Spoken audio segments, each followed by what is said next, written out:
Donc là ici il fait très chaud, mais là j'ai toute ma panoplie avec même ma doudoune, enfin mon bonnet. Non, on est équipé.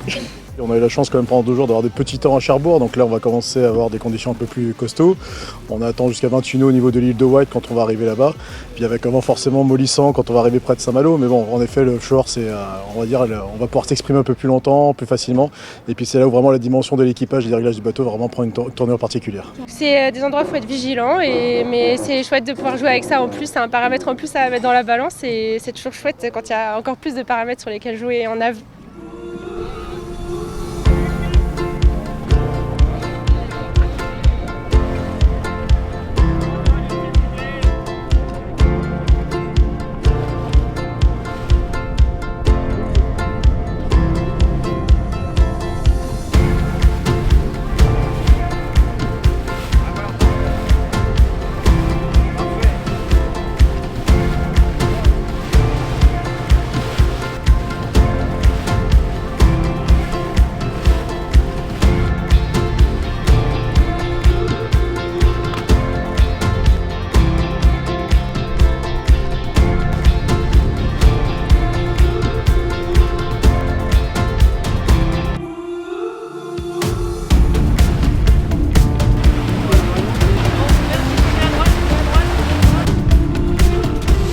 Salut à tous, on vient d'envoyer le suite et on attaque la traversée de la Manche.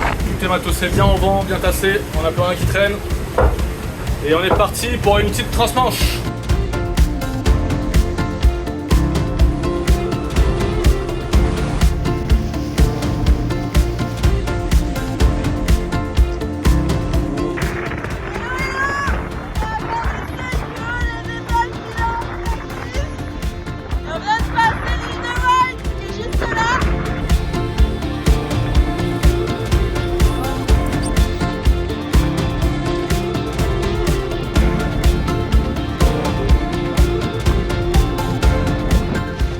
C'est assez marrant de voir qu'on a une traversée express de la Manche, une journée plutôt soutenue hier et qu'aujourd'hui, une journée complètement différente avec moins de vent.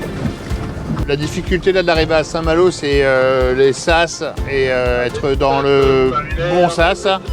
Et du coup, il fallait faire une petite modification de parcours pour réduire un tout petit peu, pour être sûr d'avoir tout le monde dans le sas et que l'épreuve se déroule bien pour tout le monde, quoi.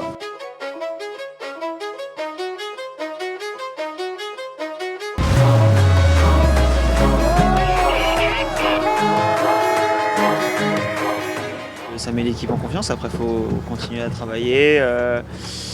Demain c'est des inshore, donc c'est différent et voilà, il faut trouver la bonne compo, rester focus, c'est que le début du tour et voilà, on sait que le tour est très très long, donc